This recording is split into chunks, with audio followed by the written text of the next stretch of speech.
It's not terribly early this morning, probably about 8 right now. So I'm not sure if this view will look that much different.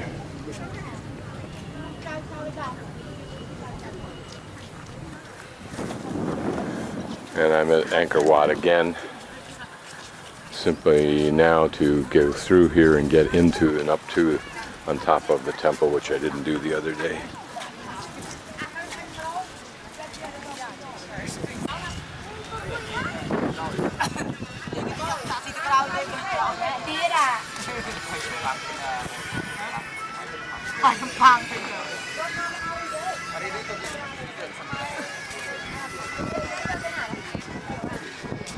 Just to the lower right of that entrance monument, you can see a tip of the top of the temple.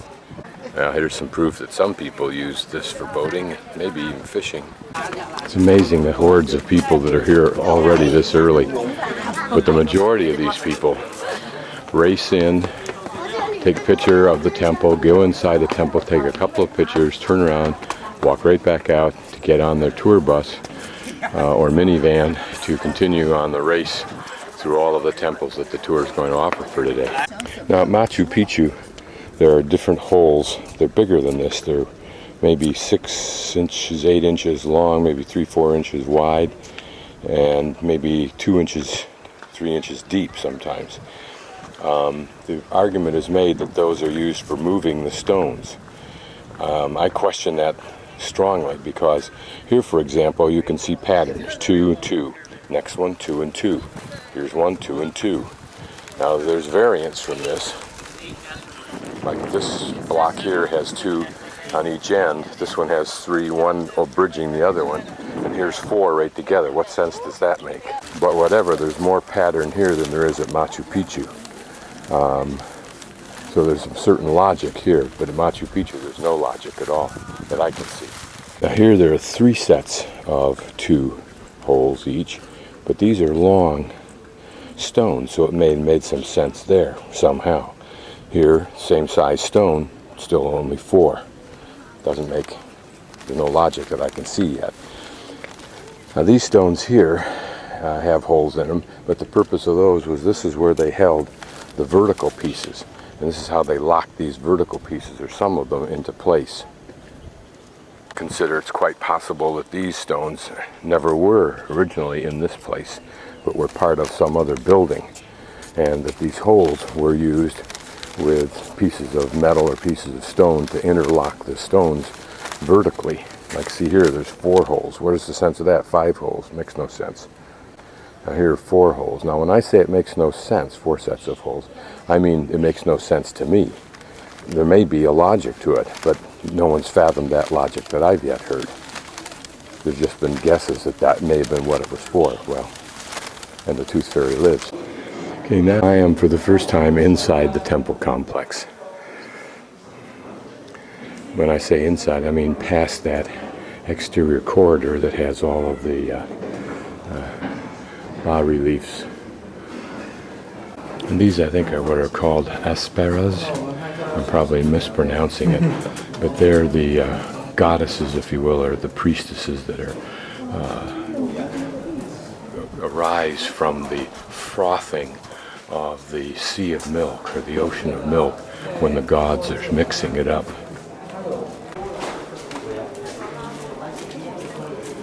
And you can notice the detail on all of the surfaces here. But what must have been impressed are these multiple rooms with the large depressions, for whatever purpose that was. What took place down in these recessed areas that they were so important. Now these look like original surface rocks. No evidence at all of any holes in them. Again, the same corbelled design of an arch, but notice how it's separating up there. These buildings are in the process of collapsing. Something that's interesting here is we can still see a remnant of color. Some hint of how this might have looked.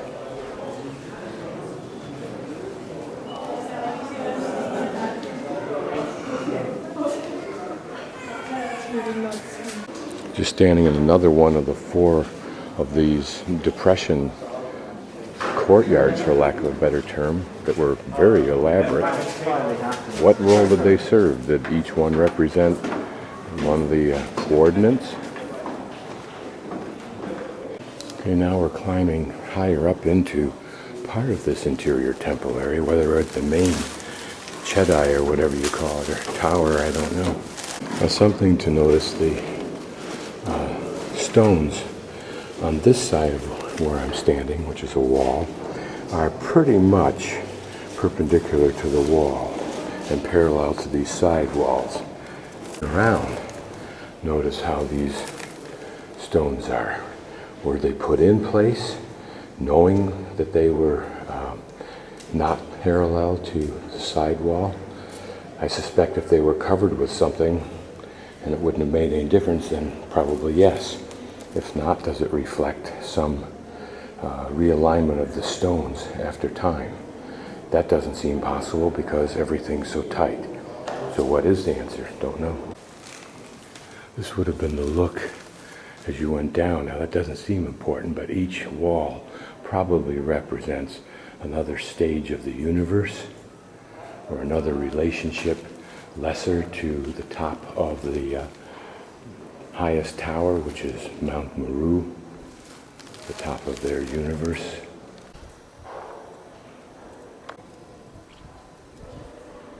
This is a sub-tower we're looking at.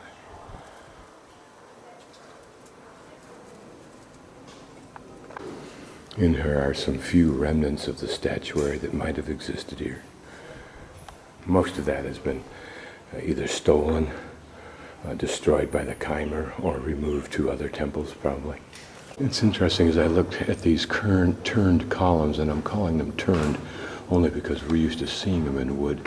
These are of stone, but nevertheless their deterioration looks as though they are even wood, and the way they're cracked looks like they're wood, but when I hit on, they still appear to be out of stone.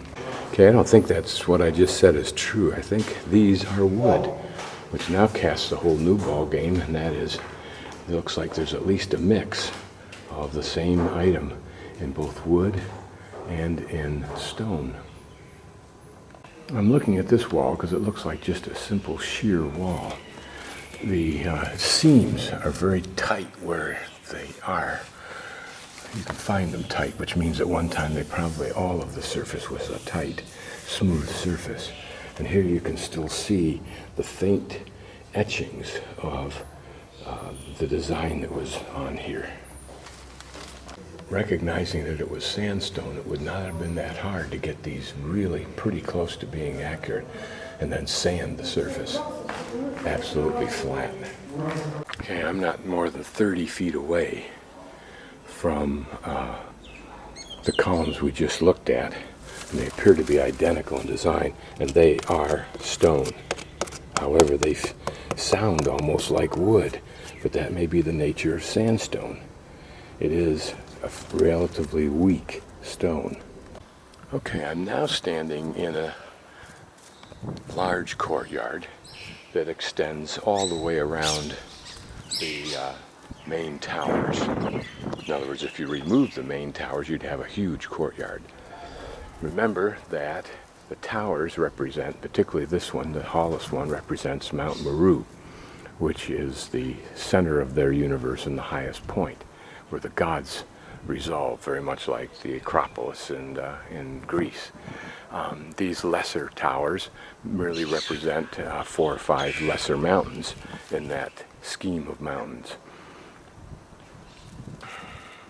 Here are the courtyards, I believe, represent the continents. So we're in theory standing on the continents of that universe. This Frenchman literally went racing off from the entrance to my left, racing across this compound, taking that picture, looking at his watch. Now he'll race out of here at a high speed. He definitely is on a schedule. Here you can see the extension of this courtyard down this side of the higher upper temple complex. Now, the moat is supposed to represent the oceans of this universe. But depending upon what temple complex you're at and what information you're reading, it also applies the universe and the limit of the universe. And just as a side point to make sure I include it, the Nagas here are considered to be symbolic rainbow bridges by which humans reach the world of the gods. So there's another bit of information that perhaps cross-relates to the temples seen in Thailand. It's important to remember that the Buddhism that's practiced has two different forms. I don't remember what their names are. But then you also have the Hindu religion that's mixed into all of this. Here's some nicely preserved reliefs of the Aspera.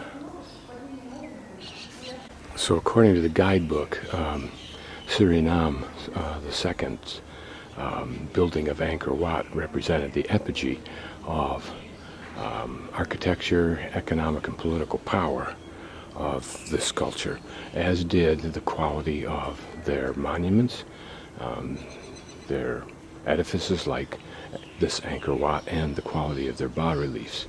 After that period of time, the quality declined to the point where you have Bayonne that we visited, which has the large face, but according to the guidebook, much cruder design elements and quality of reliefs. Here, a whole row of almost perfectly preserved windows with turnings in them. Interestingly, this remnant is dated 1854, and this 1856. These may be the date that French archaeologists discovered or uncovered these. Here, this long hallway with this corbelled roof. Now, as I look at these windows with the turned columns in them, and above those it's a flat surface but with a border of detail. My guess is that the flat surfaces either were inscribed with detail that's weathered away, but I can't see any evidence, so I suspect that's not the case, but rather that it was all painted, perhaps with murals, perhaps just straight surface paint, perhaps with frescoes. And all those items are referred to in the guidebook as possibility. I wonder if this really rough pumice volcanic rock was put in here at a later time to stabilize this, or was just put in underneath everything as just filler.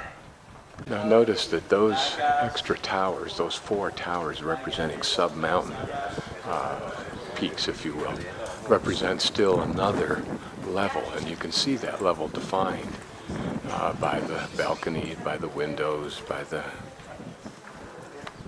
detail. But this is a very pretty consequence of that, is this almost, half circle, if you will, of wall that indents and has detail on it. It would have looked very, very pretty. And you wonder, what would these spaces have been used for? They're too natural a space not to have had some possible use. But what? As I pan through this, up through this, consider our modern skyscrapers, which are just oftentimes flat obelisks of glass. Which do you like better? Is it a question of better or merely style? Does each have its redeeming stylistic benefits? Does each appeal to our aesthetic sense? I don't know. To me, this is far, far more interesting, but it may just be that I'm enamored with the ancient, and that the current seems sterile and somehow very synthetic and superficial. Originally, the 4 cardinal ports, if you will, of this upper level of the temple, known as the Bakan, B-A-K-A-N, were open, and people could walk in there. But then at a later time, apparently, when the Buddha's religion came into power, as opposed to what I think was the Linga cult, which was based on the phallic symbol. These portals were apparently blocked off, and of course now they've been reopened. But notice the difficulty it would have been of climbing up those narrow steps, but steep, similar to the ones at our Arun temple in Bangkok. And here in a corner of the wall near an entrance is a square hole that again was probably designed to hold a statue securely. And again, this hole, again, probably a stabilizing hole, if anything. There, Mount Meru.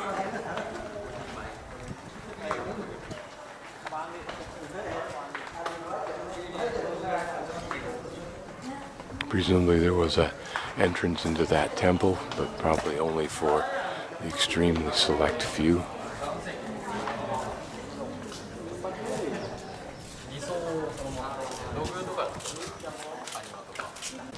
Many of these shots may justifiably seem redundant because I'm just cruising about the outer perimeter of the entire level that I'm on. Oh, looks like we can go. So the incentive to get here early in the morning is to go up to the top and avoid this colossal line. So sometime while I'm here, I'll come out real early and do that. 1800. Now notice a few things here. First of all, notice that that's probably a naga. You can see the remnants of the 7 cobra heads.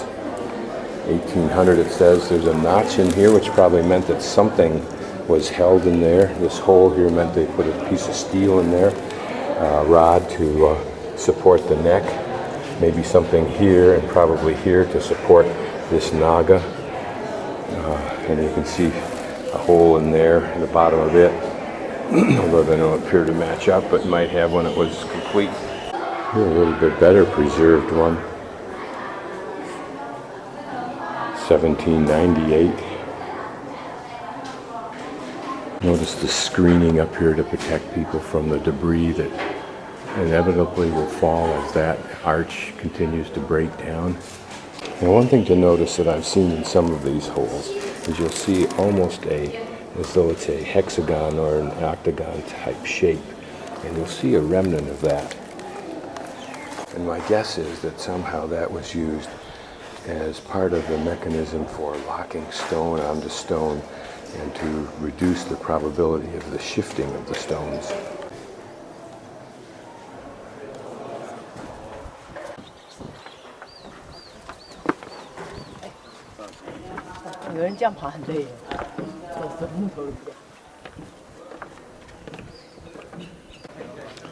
This particular level apparently either never had a stone surface or it has been removed and used elsewhere.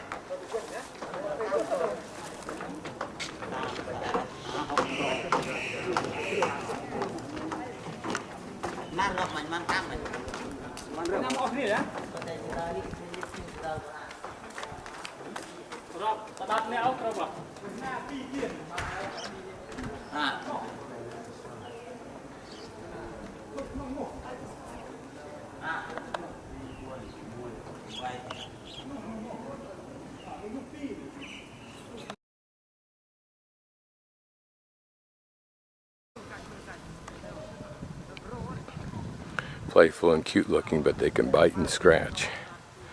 And who knows what diseases they carry.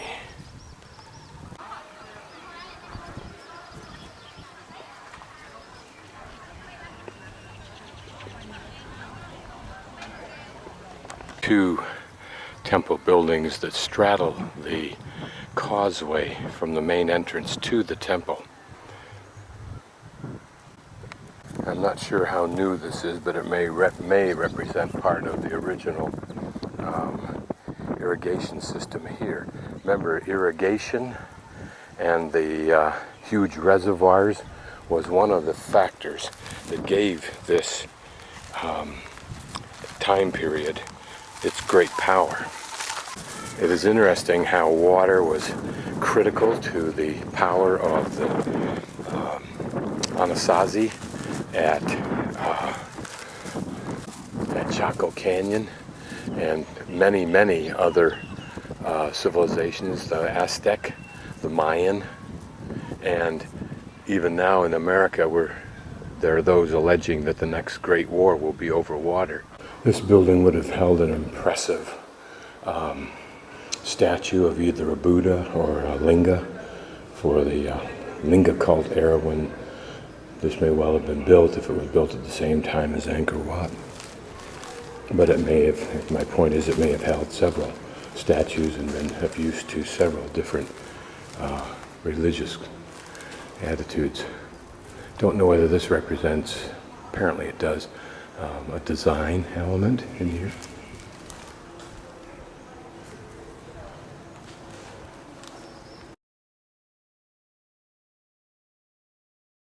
Okay, here we have some kind of a repository for certainly old architectural elements like these columns and what look like new ones. Notice the protrusion on the bottom of the columns, which of course fit into those holes that we sometimes saw. Notice here would have fit into a slot, again preventing any kind of movement, whereas these would have been allowed to rotate. Whether that was done in deference to the ease of initially positioning it or not, I don't know. Now this looks like it's just a piece that can be used to tie two stones together, as opposed to either this knob here or this knob, which is part of this element. Now this is rebar, and pretty obvious that that's relatively new. And here we can see that these are pieces that were made for probably from a form, since they're really crude looking and have that metal through them.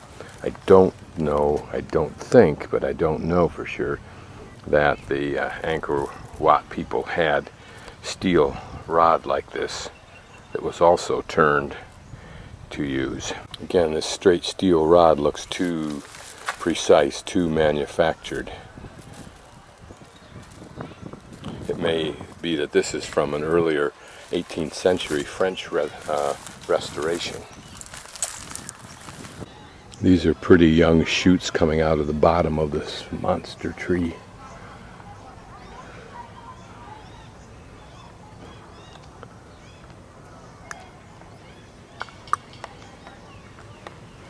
Here, sandstone blocks that have been cut out rough. And I think it's men like these that are the modern carvers.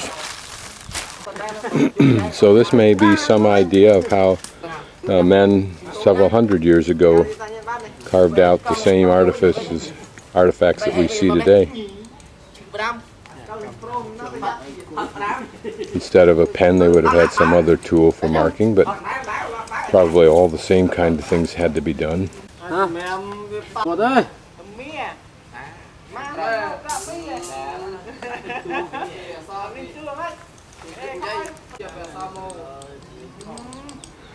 Now notice this is sandstone, so it's very easily carved. That's probably just a screwdriver.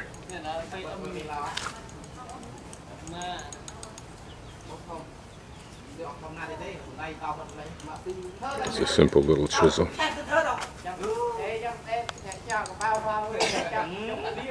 Who knows what his level of dedication is? Is he an artist or simply a rough craftsman? Đâu?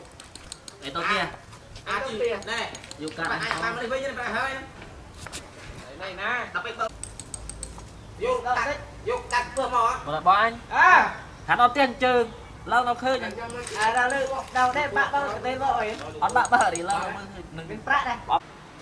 Here, the graveyard of old pieces of stone. Actually, it's better to think of it as a warehouse, kind of like a warehouse for used or old, new, used parts for cars, antique cars. I would imagine from the look of that new cement down there, newer than the last 100 years, that all of this has been reconstructed from what would have been the over time deterioration that we see on that side. This causeway would have had columns on its entire length.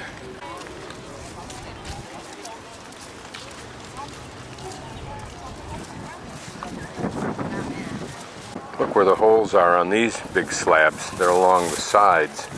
My guess is that they were used to hold some kind of a railing. And where you see those two holes, two sets of holes going from left to right, my guess is that the railing jutted out a bit. That's just a guess. And I'm going to show you the hordes of tourists, particularly the tour groups behind me. And this is just to go through the south gate. Back there, as far as you can see, are those tour groups on either side. And then the hawkers standing to the side trying to sell hats. Everybody trying to sell hats or whatever.